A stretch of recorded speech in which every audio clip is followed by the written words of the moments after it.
Hello everyone, I am your host Leonie and welcome to the 2024 Book Awards. Let's talk about the best books of the past year. If you watched the Book Awards last year, I am the same host, just half of my hair, and also the dagger that I used as a fake microphone last year got stolen. Aww, really sad, I know. So now we have to find a different fake microphone. This is one option. It is a sword letter opener. The other option, I have a full sword. I think I upgraded since last year. Yeah. I just, something's telling me it's a little hard to use this as a fake microphone. So I'll just put it back. I guess we'll just stick with this one. I have created a few categories for awards to give to the books that I read this year. There are 9 categories in total, and of course we will end with the category of all categories, the award of all awards, which is the best book of 2024. Our first category is best at soothing the many existential crises that I had this year. I've just had a bit of a turbulent year, and sometimes you need a good book to carry you through your spirals. These are our nominees. First nominee is A Song for the Wild Built for its messages about slowing down, living with nature, and pondering your purpose in life, even if you're a robot. Our next nominee is Emily Wilde's Encyclopedia of Fairies for being the only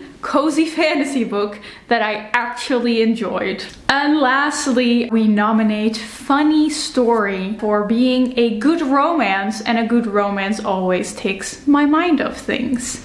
And the winner in this category, the best at soothing my existential crisis, is A Song for the Wild Built by Becky Chambers. I will now lead you over to my colleague in the green room with the book, telling you a little bit about it. Yes, hello, I am here with A Song for the Wild Built by Becky Chambers. You've done a good job at keeping me sane this year. This is a hug in book form, a cup of warm tea of a novel. The perfect combination between soothing, cozy on the one hand, and introspective and philosophical on the other hand, aka everything I aspire to be in life. This is about a tea monk that meets a robot that has lived in the woods for its entire life, and the conversations that they have with each other.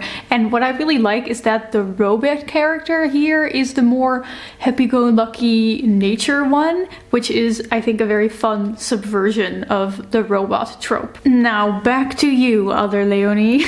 Wow, thank you for that beautiful insight, other Leonie. Next up, the category Best Fantasy to Completely Escape Into. First nominee in this category is the Shepherd King duology. If you want to escape into a dark, misty forest world that's also has a plague. Next we have again Emily Wilde's Encyclopedia of Fairies for if you want to escape into a wintry fairyland. The Will of the Many for if you want to escape into a world about the myth of meritocracy and where everything revolves around hierarchy. Wait, that's just our world. There's magical ruins also.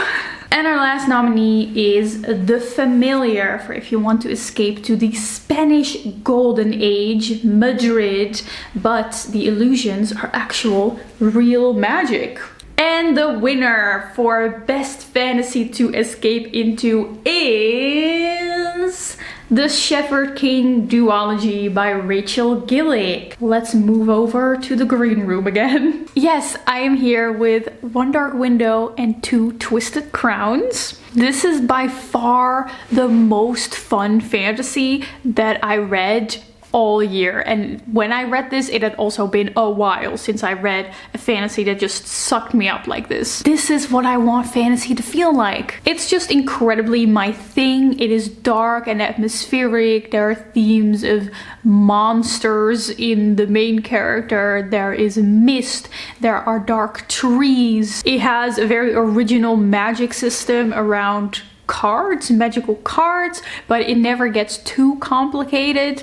Yes, this world is pretty simple. It doesn't go super deep into anything, but what it does, it just does exceptionally well. And it also has a romance plotline that just simmers in the background, which is exactly how I like it. I feel like 2024 is really the year where everyone was reading romantasy books. I've been reading a lot of romantasy books, so I'm just gonna nominate all of the 5 romantasy books that I read this year. Our first nominee is Slaying the Vampire Conqueror, which is a romance between a vampire and a blind fighting priestess. We yet again have One Dark Window, about a girl with a monster in her mind and the boy that she is forced to team up with.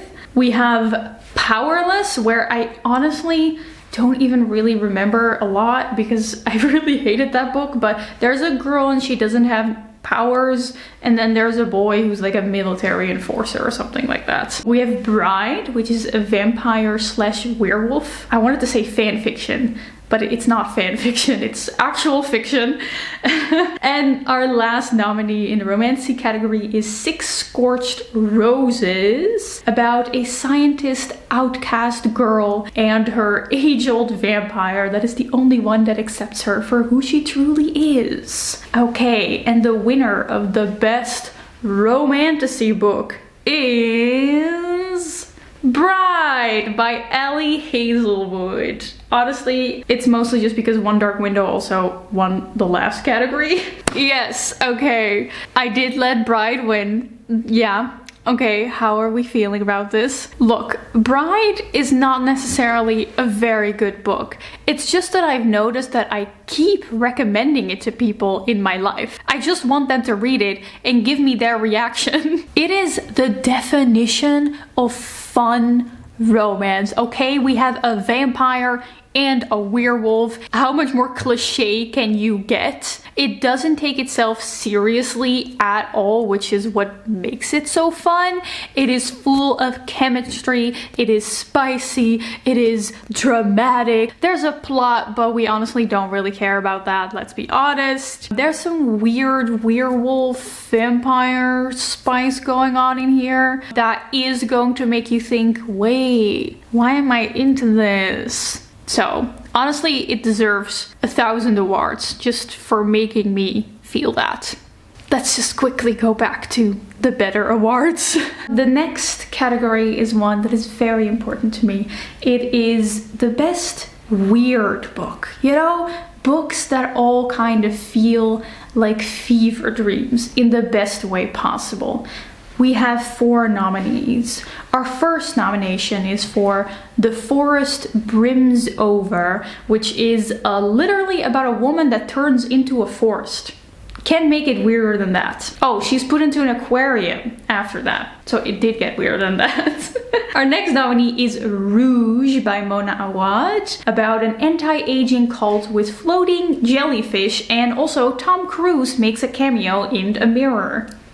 The Starless Sea, which is the perfect fever dream fantasy book with hidden doors and keys and magical rooms. And lastly, This Is How You Lose the Time War, a love story across a confusing time-space continuum. And the winner of the best weird book that I read in 2024 is Rouge by Mona Awad. Yes, I am here with Rouge by Mona Awad. I can always count on Mona Awad for writing a super weird and confusing story that makes me think about the world. I love that. This story shows us how culty the beauty industry and anti-aging industry is by completely exaggerating it. And the result is this novel full of beauty rituals and skincare routines. We have a main character that is obsessed with remaining youthful,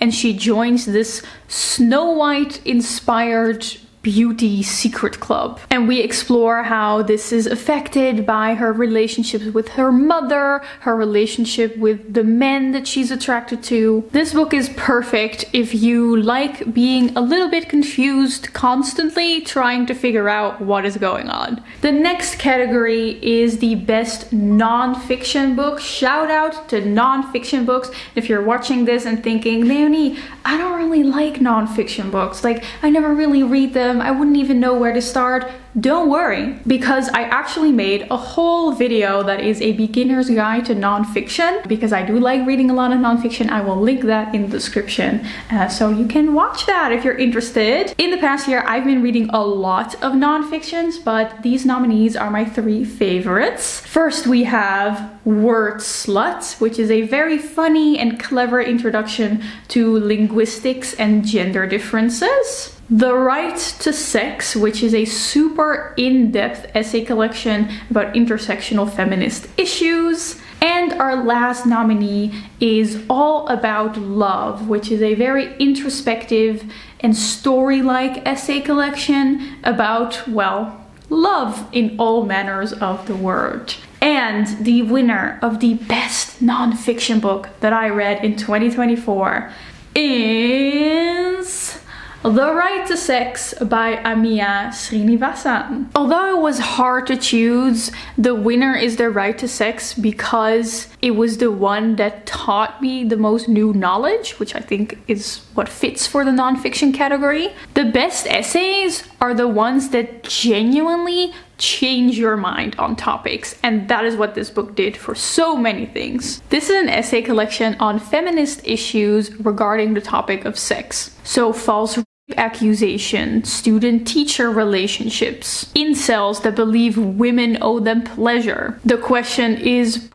misogynistic or sex positive? And Srinivasan does an amazing job at explaining to you both sides of the argument and also the historical context around the discourse and the different feminist waves. There's very clear examples, there's historical context, and a very good and healthy dose of very sharp critique of more kind of modern liberal feminist takes on these issues. And she really brings an intersectional lens to all of these topics.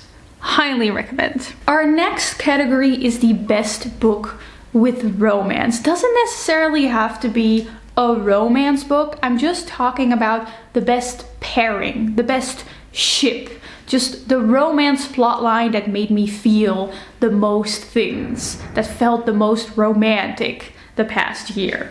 I have nominated 5 couples. Our first couple is Oak and Wren from The Prisoner's Throne, which is a pairing between a very feral monster girl and a princely boy with hooves. Emily and Wendell from Emily Wilde's Encyclopedia of Fairies, which is a pairing between a super dramatic drama queen, the man, and a socially awkward, curmudgeonly researcher, the woman. Then I nominate Lucia and Sant'Angelo. I don't know if I'm pronouncing that right, but from The Familiar by Leigh Bardugo. Honestly, this year, I really haven't read enough books where the love interest is some kind of shadowy entity. So, you know, I had to nominate this one, this pairing, as being the only, Sant'Angelo being the only shadowy entity that I read about this year. From Funny Story, I nominate Daphne and Miles, which is a grumpy sunshine romance, but the girl is the grumpy one. And lastly, I nominate Red and Blue from This Is How You Lose the Time War. They are 2 very tragic disaster lesbians in a sci-fi world.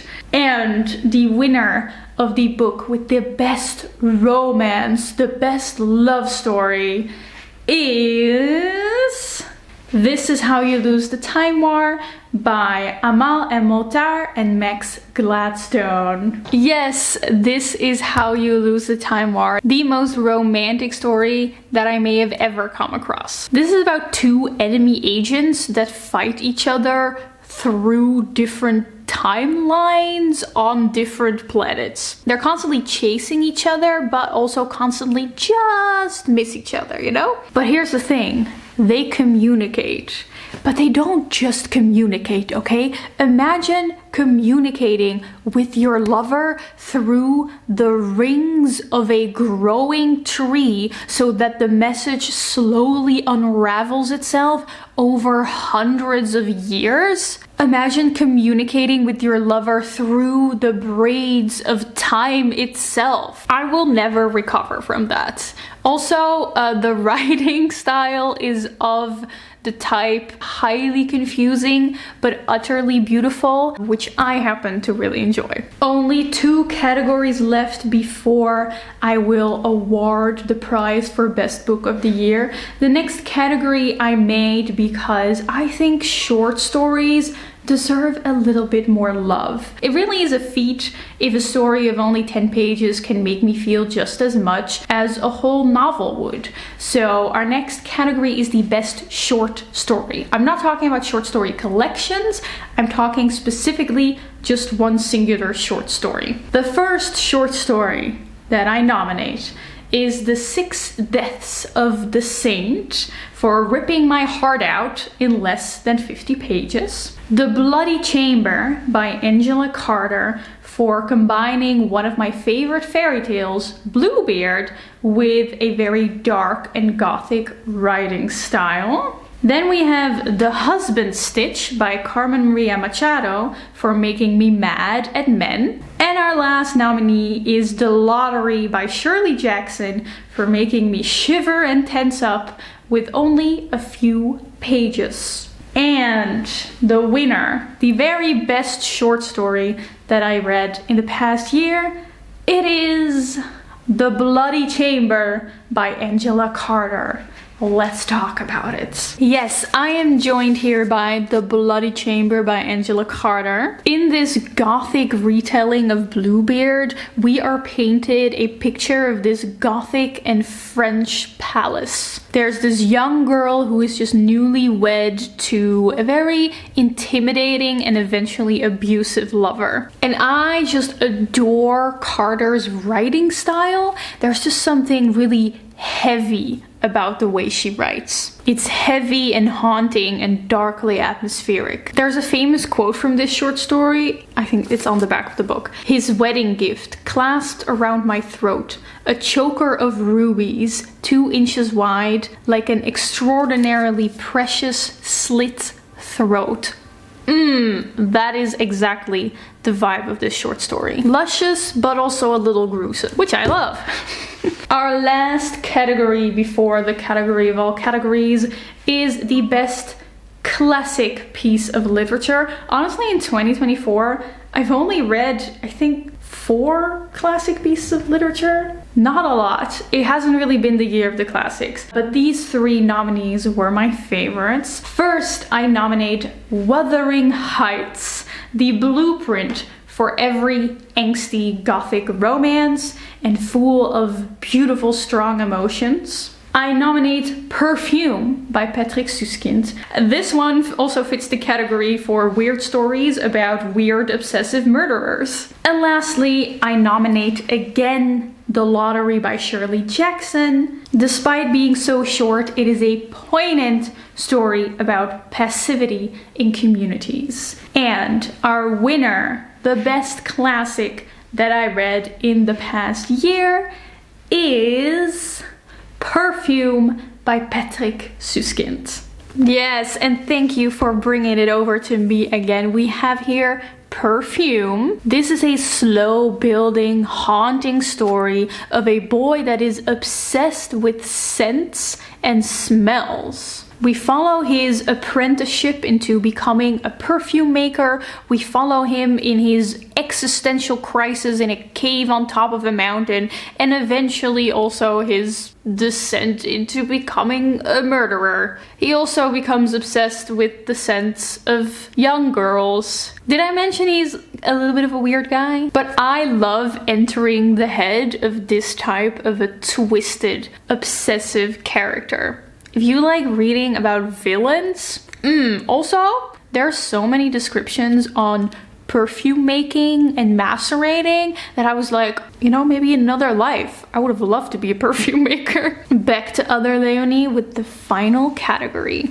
All right, now it is time for me to award the best book of the year award to any of these books, and I'm so certain they're gonna be so happy with it. These are the nominees, aka my 5 favorite books that I read in 2024. First we have Emily Wilde's Encyclopedia of Fairies. We've seen it being nominated in many other categories as well for being so incredibly fun and cozy, but still well written with such vibrant characters. I nominate again One Dark Window, or the Shepherd King duology. It is the most fun I've had reading a fantasy story in a very, very long time.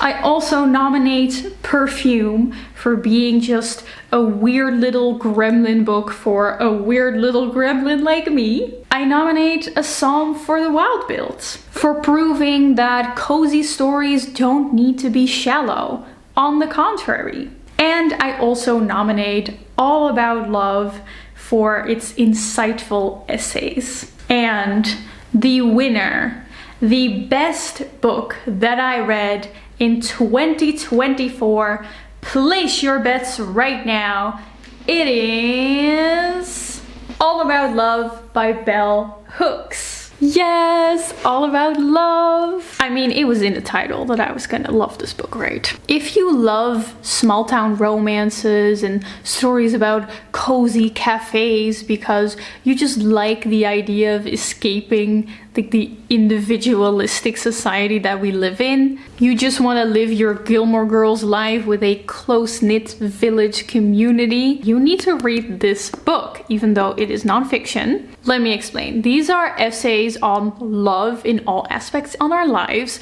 but Bell Hooks very nicely goes into how we are currently all experiencing just a lack of love, a lack of community, a lack of communal love. We're trying to fill that with other things like consumerism and buying stuff, overemphasis on self-love, hyper-individualism. And she argues that we need to bring back love for others around us into many aspects of our lives. That we need to live our lives according to an ethics of love. And she also goes into all the other parts about love. Oh, wow, it's almost as if this book is called All About Love. It's also about the misconceptions that we have around romantic relationships, but also the love in family dynamics or the love that exists in spirituality. All in all, she really proves, and that was also her goal with writing this book, that love can be an intellectual topic. It is not something shallow, but it is something that we should also take seriously and actually think about how it affects us and how we can bring more of it into our lives. Mwah! Recommend to everyone. All right, thank you for all of your wonderful insight, other Leonie. I am so glad that you've all gathered here today to watch the Book Awards of 2024. Please let me know what your favorite book of the past year was. I'm honestly really excited to see what everyone is going to say. I think the moral of the story is pay attention to your daggers when you're at the Ren Fair because it might get stolen. Anyway, lastly, I want to give a shout out to all of my patrons for supporting me, with a special shout out to all of my elite Patreon members whose names you can see here. I really hope you enjoyed this video. I hope you have a wonderful rest of your day, and I will see you soon in another video very soon. Goodbye!